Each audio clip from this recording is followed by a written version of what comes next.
اعوذ باللہ من الشیطان اللعین الرجیم بسم اللہ الرحمن الرحیم الیہ ذالک الامر ان لا مقتم مصبحین اللہم صل علی محمد وآل محمد وعجل فرجہم۔ السلام علیکم ورحمۃ اللہ وبرکاتہ۔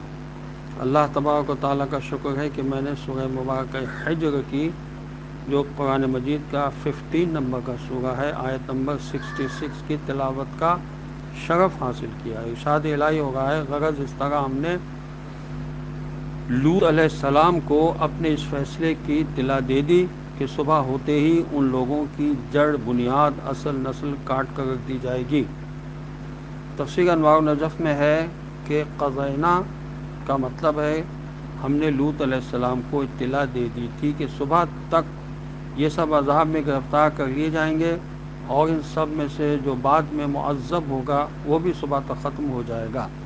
یہی ہے کہ ان کی پوری نسل ختم کر دی جائے گی۔ تفسیر صافی میں لکھا ہے کہ یہاں مدینہ یعنی شہر سے مراد شہر صدوم ہے، جس کا ذکر اگلی آیت میں آیا ہے۔ تو یہ خدا کا فیصلہ تھا، قضاوت سے ہے، قضینا ہم نے فیصلہ کر لیا، الہ ہے اس کے لیے، اور یہ فیصلہ اللہ نے کرنے کے لوط علیہ السلام کو اس کی اطلاع بھی دے دی کہ صبح ہوتے ہی ان لوگوں کی اس طرح سے تباہی کر دی جائے گی کہ ان کی نسلیں ہی ختم ہو جائیں گی۔ عزیزان محترم، اگر ہم دین اسلام پر صحیح معنوں سے گامزن ہو جائیں تو دین اسلام بہترین پناہ گاہ ہے۔ اللہ تبارک و تعالیٰ نے جب امور کی ابتدا فرمائی تو ابتدائے امر میں اس نے اپنی ذات کے لیے اپنی مرضی کے مطابق جو چاہا پسند فرما لیا، اور جسے محبوب سمجھا اپنے لیے چھانٹ لیا۔ چنانچہ محبوب ترین چیز جسے اس نے منتخب فرمایا وہ اسلام ہے۔ اسے اس نے اپنے نام سے مشتق فرمایا اور اپنی محبوب ترین مخلوق کو عطا فرمایا۔ پھر اس نے اسے شگافتہ کیا، یہاں تک کہ اترنے والے کے لیے راہیں آسان بنا دی، اور اس سے نبرد آزما ہونے والے کے لیے اس کے ستون محکم فرما دیے۔ اب اس نے یہ چاہا کہ کسی پر ظلم و زیادتی نہ ہو، اور یہ حضرت علی السلام کا فرمان تھا جو کنز الاموال میں حدیث کی صورت میں محفوظ ہے، اور مولا علیہ السلام فرماتے کہ اسلام سے بڑھ کر کوئی محفوظ پناہ گاہ ہے ہی نہیں۔ نہج البلاغہ میں خطبہ 198 میں حضرت علیہ السلام فرماتے ہیں کہ قرآن مجید کی تعریف کرتے ہوئے کہ اللہ تبارک و تعالیٰ نے اسے علماء کی تشنگی کے لیے سرابی اور فقیہوں کے دلوں کے لیے بہار قرار دیا ہے۔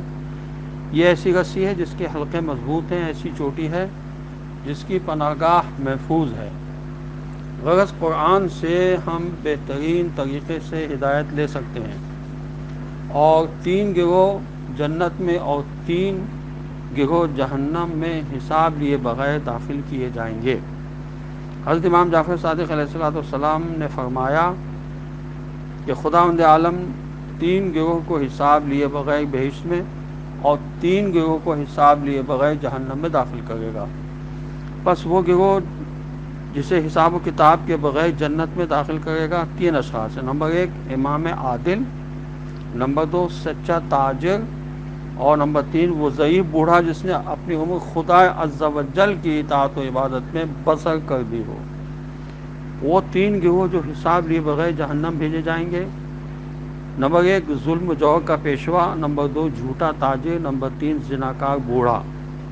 صاحب کتاب خصال بابا قمی علیہ رحمہ فرماتے ہیں کہ بظاہر تیسری قسم کے جنتی بوڑھا سے مراد وہ شخص ہے جو دوران پیری پروردگار کی عبادت میں مشغول رہا ہو، چونکہ بڑھاپے کی عبادت جوانی کے گناہوں کا کفارہ ہے۔ ان الحسنات یذہبن السیئات، بے شک نیکیاں گناہوں کو محو کر دیتی ہیں۔ اس سے مراد یہ نہیں کہ ابتدائی بلوغت سے لے کر بڑھاپے تک اطاعت الہی میں بسر کی ہو۔ اسی طرح تیسرے جہنمی شخص یعنی زناکار بوڑھا سے بھی مراد یہی ہے کہ جو دوران پیری زناکار رہے اگرچہ ایام جوانی کو پاک دامنی میں بسر کیا ہو، اگر ایسا نہ ہو تو مذکورہ صورت میں جنتی اور جہنمی میں کوئی فرق نہیں ہوگا۔ السلام علیکم ورحمۃ اللہ وبرکاتہ۔